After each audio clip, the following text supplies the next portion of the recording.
Cette semaine, entre nous autres, je fais un petit mot sur la nomination de whip en chef de notre député provincial François Jacques.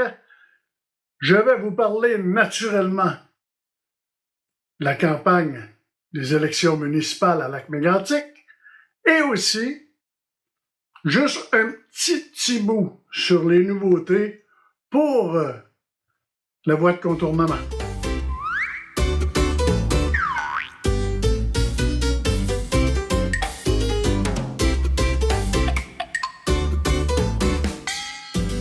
Bonjour mesdames, messieurs, ici André Lapierre, encore une fois cette semaine. Je vous parle des sujets que je viens de vous énoncer. Tout de suite, en partant, je tiens à féliciter François Jacques pour sa nomination comme whip en chef. Ça va être quelque chose qu'il va être capable de pratiquer pendant peut-être 13 à 14 mois d'ici aux prochaines élections, étant donné qu'avec des sondages de 11%, pas certain qu'il retourne au Parlement, mais en attendant, il va avoir une grosse job à faire parce que ça commence à péter d'un peu partout à la CAQ. Deuxième chose, les élections municipales. Si je ne me trompe pas, c'est le 19 septembre qu'on peut commencer à faire les mises en candidature, et ça jusqu'au 3 ou 4 octobre. Et par la suite, les élections le 2 novembre. Est-ce qu'il y a des gens qui se présenteront contre la mairesse de Lac-Mégantic et même des conseillers? Parce que je crois qu'il y a seulement M. Côté qui ne revient pas comme conseiller municipal à Lac-Mégantic. Julie Morin, elle, se représente comme mairesse, sollicite un troisième mandat.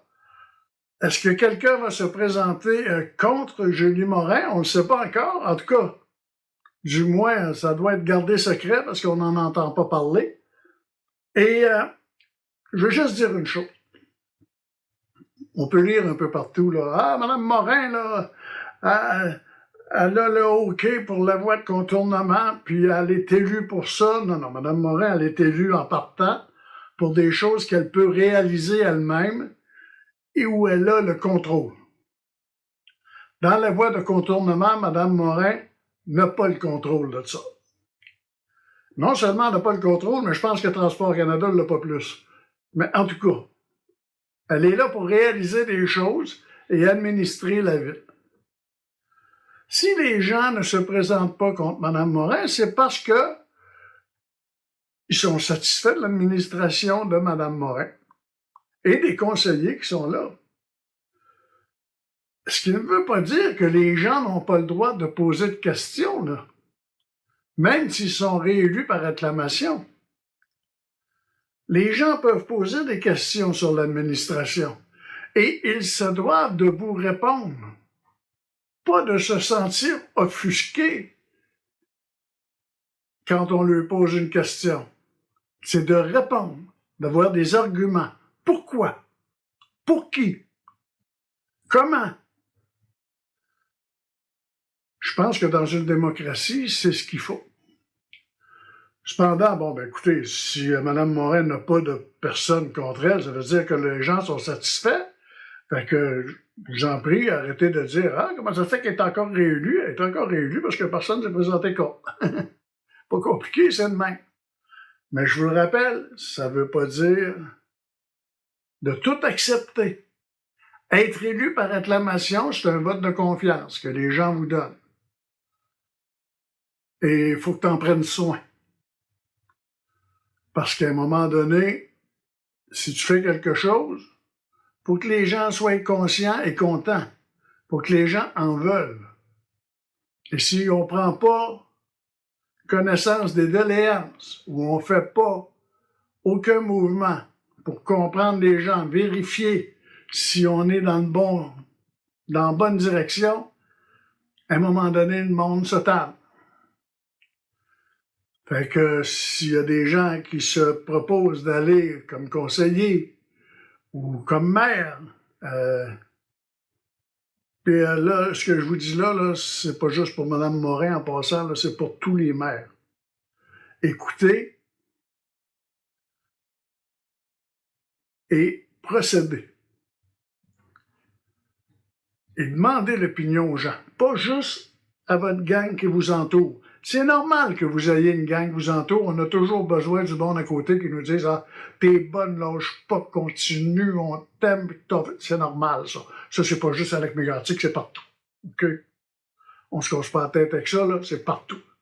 Madame Morin, là, il y a des choses que les gens sont pas d'accord avec, mais il y a d'autres choses qu'elle a faites qui sont quand même bien. Elle va possiblement et probablement énumérer ses réalités, ses réalisations depuis ces 4 dernières années. Ça fait déjà 8 ans, c'est le 3e mandat qu'elle sollicite. Quels sont ses projets d'avenir? C'est le pourquoi d'une élection. Pour que les gens écoutent et entendent ce qu'ils ont à dire et ce qu'ils veulent faire, ce qu'ils veulent réaliser. Mais pour la voie de contournement, là, arrêtez, elle n'a pas le contrôle là-dessus. Il n'y a pas un conseiller qui a le contrôle là-dessus. Il n'y a même pas un député qui a le contrôle là-dessus. Mais ça, la voie de contournement, je vais vous en revenir la semaine prochaine.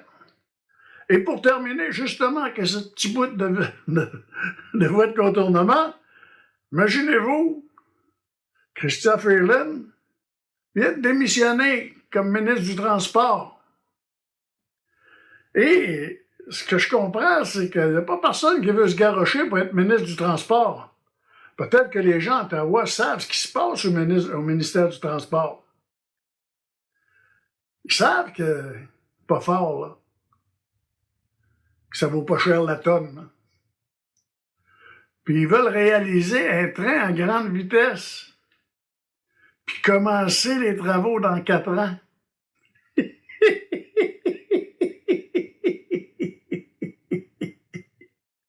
vous laisse là-dessus. Je vous souhaite une bonne semaine. On s'en parle s'il y a des gens qui sont intéressés à nous dire des cues. Comme quoi les gens vont se présenter comme maire ou mairesse ou conseiller. Gênez-vous pas, vous avez l'adresse courriel au début et à la fin.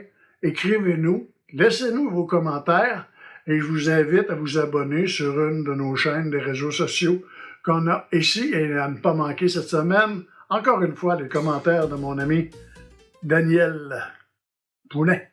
Hein? Il va pas avec le dos de la cuillère. Là-dessus, bonne semaine.